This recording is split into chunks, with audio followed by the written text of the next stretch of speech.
नमस्ते, मेरा नाम है राजीव और आप देख रहे हैं रोजगार दर्पण। और एएनएम का एग्ज़ाम अभी हुआ है, ऑनलाइन एग्ज़ाम बिहार में जनवरी 24 2024 इसी महीने में। और कल यानी कि 13 जनवरी को एक नोटिस आया है कि जितने भी कैंडिडेट हैं उनका डॉक्यूमेंट वेरिफिकेशन होने वाला है। तो इसमें बहुत सारे ऐसे कैंडिडेट हैं जो कि कंफ्यूज हैं कि डॉक्यूमेंट वेरिफिकेशन आखिर किस कैंडिडेट का होगा, कहाँ पे होगा और क्या-क्या डॉक्यूमेंट लगेगा। तो यही कन्फ्यूजन आज इस वीडियो में आपका दूर हो जाएगा और सारी जानकारी डॉक्यूमेंट वेरिफिकेशन से रिलेटेड आपकी इसमें आपको मिलने वाली है। तो चलिए हमारे कंप्यूटर स्क्रीन पे और मैं आपको पूरा एक्सप्लेन करता हूँ कि एएनएम का जो एग्ज़ाम है उसका डॉक्यूमेंट वेरिफिकेशन किसको डॉक्यूमेंट वेरिफिकेशन करवाना है, कहाँ पे करवाना है। और ये भी ध्यान रखिए कि डॉक्यूमेंट वेरिफिकेशन हो गया तो इसका मतलब ये नहीं कि आपकी नौकरी पक्की हो गई।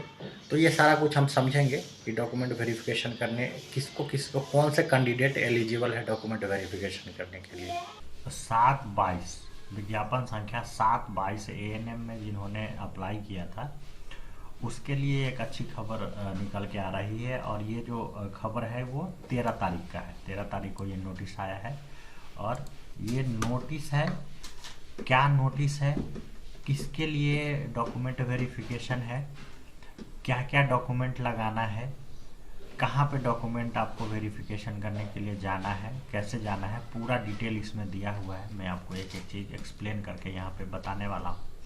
तो सबसे पहले समझ लीजिए कि ये नोटिस क्या कहता है। सब मैं एक एक करके आपको समझाता हूँ कि विज्ञापन संख्या 7/22 बिहार महिला स्वास्थ्य कार्यकर्ता एएनएम के पद पर नियुक्ति हेतु 22/8/2022 से लेकर के 1/9/2022 तक आवेदन पत्र प्राप्त किया गया एवं दिनांक 15/9/22 तक आवेदन प्राप्त करने हेतु अवधि विस्तार किया गया था।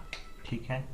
अब दिनांक 19/9/2023 के द्वारा विज्ञापन के विभिन्न कंडिकाओं में संशोधन कर 22/9/2023 से 6/10/2023 तक पुनः आवेदन प्राप्त किया गया एवं पूर्ण आवेदन प्राप्त कर चुके अभ्यर्थियों को विज्ञापन में हुए संशोधन के आलोक में पोर्टल के माध्यम से आवेदन में संशोधन, कार्यानुभव, उच्चतर योग्यता, श्रुति लेख का दावा करने हेतु अंतिम मौका दिया गया। देखिए यही पॉइंट है, यही आपको समझना है कि ये जो डॉक्यूमेंट वेरिफिकेशन है वो किसके लिए है, ये आपको समझना है। तो वीडियो पूरा देखिएगा ताकि आपको पूरी जानकारी मिले।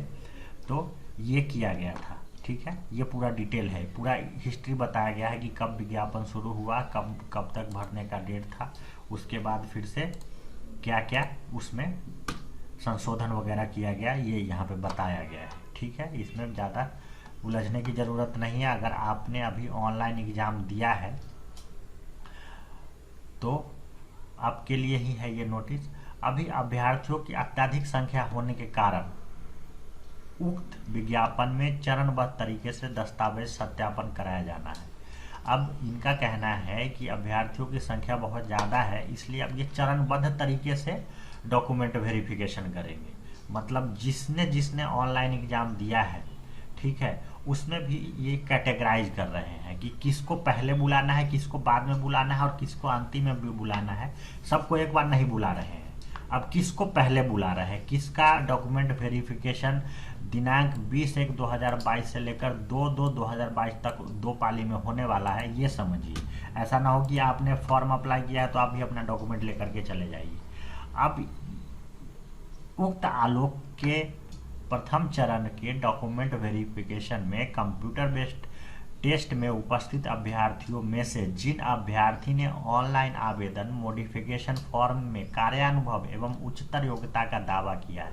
अब देखिए एएनएम में आपने फॉर्म भरा, उसके बाद उसमें आपने अगर उच्चतर योग्यता का दावा किया है, जैसे किसी ने एएनएम कर लिया है और फिर किसी ने एएनएम करके आपने फॉर्म अप्लाई कर दिया और आपने उसके बाद जीएनएम की परीक्षा दे दी या जीएनएम का आपने उसमें सर्टिफिकेट लगा दिया, मतलब आप उसी में, या फिर आप एक्सपीरियंस प्राप्त कर रहे हैं, आपने संविदा के आधार पे या प्राइवेट किसी हॉस्पिटल में आप जॉब कर रहे थे और उसका एक्सपीरियंस लेटर आपने लगा दिया है, तो उन लोगों का अभी डॉक्यूमेंट वेरिफिकेशन होने वाला है।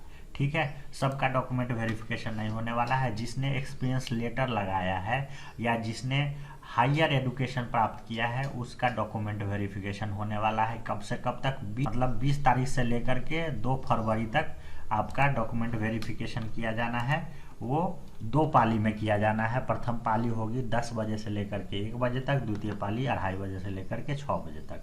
बिहार अब कहाँ पे करना है? बिहार तकनीकी सेवा आयोग 19 हार्डिंग रोड पटना में आयोजित किया जाने वाला है। ये ऑफिस का एड्रेस है, यहाँ पे आपका डॉक्यूमेंट वेरिफिकेशन होगा। दस्तावेज सत्यापन में आमंत्रित अभ्यर्थियों की सूची रजिस्ट्रेशन नंबर के अनुसार तिथिवार पालीवार संलग्न है। अब क्या है कि जिनको जिनको बुलाया जाना है डॉक्यूमेंट वेरिफिकेशन में उनका लिस्ट आ गया है। डॉक्यूमेंट वेरिफिकेशन में जिस जिस अभ्यर्थी का डॉक्यूमेंट वेरिफिकेशन करना है उनका लिस्ट आ गया है। अब आप अपना लिस्ट कैसे देख पाएंगे, अपना नाम कैसे देख पाएंगे? आप अपने रजिस्ट्रेशन नंबर से देख पाएंगे।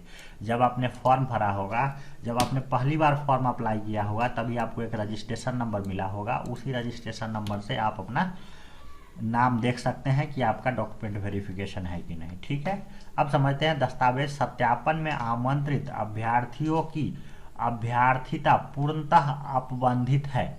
दस्तावेज सत्यापन में आप ये नोट बहुत जरूरी है कि दस्तावेज सत्यापन में शामिल होने मात्र से अभ्यर्थी ये ना मान ले कि उनकी नौकरी तय हो गई है। आप ये समझ लिए मोटा मोटी इनका ये कहना है कि आपको अगर डॉक्यूमेंट वेरिफिकेशन के लिए बुलाया जा रहा है, आपने हायर एजुकेशन प्राप्त किया, आपके पास एक्सपीरियंस लेटर भी है, फिर भी आप ये ना समझे कि आपका डॉक्यूमेंट वेरिफिकेशन हो रहा है तो आपकी नौकरी पक्की हो गई है। आपकी नौकरी पक्की कब होगी? जब आपने अभी जो ऑनलाइन एग्जाम हुआ था उसमें आपको कम से कम 32% मार्क्स लाना है। उसका रिजल्ट अभी आया नहीं है। ठीक है, डॉक्यूमेंट वेरिफिकेशन पहले कर ले रहे हैं क्योंकि बिहार में नौकरी खटाखट मिल रही है, तो अब बैठने की ज़रूरत नहीं है, काम चालू है वहाँ पे। ऐसा ना है कि पहले वाला बात है कि आपने एग्जाम दे लिया, अब रिजल्ट आएगा, फिर डॉक्यूमेंट वेरिफिकेशन होगा 2 साल 3 साल बाद। अब टाटा एग्जाम लेती है। टाटा जो है इंडिया की सबसे बड़ी प्राइवेट कंपनी है, प्राइवेट ऑर्गेनाइजेशन है। टीसीएस के माध्यम से बिहार में सारे गवर्नमेंट के एग्जाम लिए जाते हैं और उनका जो है बहुत क्लियर कट और बहुत ही क्लीन एग्जाम होता है। उसमें ना चोरी चलने का है, ना घूसखोरी है, ना कुछ भी है। उसमें दलाली फलाली कुछ नहीं है दोस्तों, ये समझ लीजिए। तो आपको ये भी ध्यान में रखना है कि आपको अगर कोई बोलता है कि 8 लाख रुपए दे दो, 10 लाख रुपए दे दो, तो आप उसके चक्कर में पड़ना नहीं है, क्योंकि अभी घूसखोरी वगैरह का कोई भी रास्ता नहीं है इसमें। कोई भी आपके लिए इसमें दलाली उलाली नहीं कर सकता है। तो ये सब समझ लीजिएगा। ठीक है, आपने एग्जाम दिया है, आपका 32% मार्क्स होना चाहिए, तभी आपकी नौकरी पक्की है। अब देखिए, अब दूसरा नोट पढ़ते हैं कि कंप्यूटर बेस्ड टेस्ट परीक्षा में प्राप्त अंकों की गणना के पश्चात द्वितीय चरण में कोटिवार से योग्य अभ्यर्थियों का दस्तावेज सत्यापन कराया जाएगा। अब जो है, अब जिसने अप्लाई किया है, चाहे जिसके पास एक्सपीरियंस नहीं भी है या जिसके पास मतलब जिसने अपना कोई हायर एजुकेशन प्राप्त नहीं किया है, उसका भी एग्जाम होगा, लेकिन उसका भी डॉक्यूमेंट वेरिफिकेशन होगा, लेकिन वो रिजल्ट आने के बाद होगा। परीक्षा में प्राप्त अंकों की गणना के पश्चात द्वितीय चरण में कोटिवार शेष योग्य अभ्यर्थियों का दस्तावेज सत्यापन कराया जाएगा। ठीक है, अब ये दस्तावेज आपको यहाँ पे मिल जाएंगे। जब रिजल्ट आएगा फिर आपको यहाँ से मोबाइल नंबर वगैरह डालने के बाद OTP प्राप्त करने से लॉगिन कॉल लेटर डाउनलोड किया जाएगा। कॉल लेटर के बिना दस्तावेज सत्यापन हेतु आवंटित हॉल में प्रवेश की अनुमति नहीं होगी। अभी कॉल लेटर में ही लिखा हुआ होगा कि आपको कौन से हॉल में जाना है, कौन सा डॉक्यूमेंट कहाँ पे आपको वेरिफिकेशन करवाना है, तो यहाँ कॉल लेटर में आपको लिखा हुआ होगा। इसलिए आप जब भी डॉक्यूमेंट वेरिफिकेशन के लिए जाएंगे तो आपको कॉल लेटर डाउनलोड करना बहुत ज़रूरी है। ठीक है, बिना कॉल लेटर के आपका डॉक्यूमेंट वेरिफिकेशन नहीं किया जाएगा। अभ्यर्थियों को सूचित किया जाता है कि वे अपने रजिस्ट्रेशन नंबर के अनुसार दस्तावेज सत्यापन हेतु निर्धारित तिथि एवं समय पर विज्ञापन में वर्णित एवं आवेदन पत्र के साथ संलग्न सभी प्रमाण पत्रों की स्वप्रमाणित छाया प्रति, आवेदन पत्र की डाउनलोड प्रति तथा सत्यापन हेतु सभी प्रमाण पत्रों की मूल प्रति के साथ उपस्थित रहे। आपको सारा डॉक्यूमेंट ओरिजिनल भी ले जाना है और उसका जीरोक्स भी ले जाना है, जिसमें आपका अपना सिग्नेचर रहेगा। ठीक है, अब समझते हैं दस्तावेज सत्यापन में आने वाले सभी अभ्यर्थियों को निर्देश है कि निम्नलिखित दिशा निर्देशों का अनुपालन सुनिश्चित करें। अब डॉक्यूमेंट आप वेरिफिकेशन करने जाते हैं तो आपको कुछ रूल रेगुलेशन बहुत ज़रूरी है फॉलो करना। ऑनलाइन आवेदन पत्र में इंगित प्रविष्टियों के अनुसार अभ्यर्थियों को चेक लिस्ट प्रपत्र में वर्णित सभी प्रमाण पत्र की मूल प्रति एवं सभी प्रमाण पत्रों की 2 प्रति स्व प्रमाणित छाया प्रति दस्तावेज सत्यापन में प्रस्तुत करना अनिवार्य होगा। जैसा कि मैंने बताया कि आपको 2 उसका जिरॉक्स ले लेना है, ओरिजिनल भी ले लेना है। दस्तावेज सत्यापन के दौरान निम्नलिखित प्रमाण पत्रों का मूल रूप से सत्यापन कराया जाना है, जिनकी विस्तृत विवरणी निम्न प्रकार है। डॉक्यूमेंट वेरिफिकेशन में आपको ये सारे डॉक्यूमेंट ले जाने जरूरी है। मैट्रिक का प्रमाण पत्र ले जाना है, ठीक है, मार्कशीट आपको लेके जाना है, ओरिजिनल लेके जाना है, निवास प्रमाण पत्र लेके जाना है, फोटो युक्त पहचान पत्र लेके जाना है, आधार कार्ड लेके जाइए, पैन कार्ड लेके जाइए, एएनएम का उत्तीर्णता प्रमाण पत्र, एएनएम का जो आपका सर्टिफिकेट है वो लेके जाइए, एएनएम के सभी वर्षों का उत्तीर्णता प्रमाण पत्र आपको लेके जाना है। 2 साल का एएनएम होता है तो दोनों साल का आपको सर्टिफिकेट लेके जाना है। उच्चतर शैक्षणिक योग्यता संबंधी प्रमाण पत्र, अगर आपने जीएनएम किया है, बीएससी नर्सिंग किया है, बेसिक एमएससी किया है नर्सिंग का, तो आपको वो सारा डॉक्यूमेंट लेकर के जाना है। प्रमाण पत्र अथवा प्रोविजनल प्रमाण पत्र भी चलेगा। अभी क्या होता है कि बहुत सारे लोगों का, जैसे कोई मान लीजिए कि अभी जीएनएम किया है, उसका ओरिजिनल नहीं आया है, तो आप प्रोविजनल निकाल सकते हैं, तो प्रोविजनल भी आपका चल सकता है, तो ये आपको लेकर के जाना है। अभी यहाँ पे लिखा हुआ है कार्यानुभव संबंधी प्रमाण पत्र। आप जो भी आप एक्सपीरियंस लेटर है उसका प्रमाण पत्र आपको केंद्र सरकार, मान लीजिए कि आप केंद्र सरकार में काम कर रहे हैं, पंचायत में काम कर रहे हैं, नगर निगम, अस्पतालों में संविदा पर कार्य करने का कार्यानुभव संबंधी प्रमाण पत्र आपको निर्गत करने के लिए संबंधित अस्पताल के अधीक्षक, उपाधीक्षक, निर्देशक एवं संबंधित जिला के सिविल सर्जन से आपको लेना पड़ेगा, मतलब उनका साइन रहना चाहिए।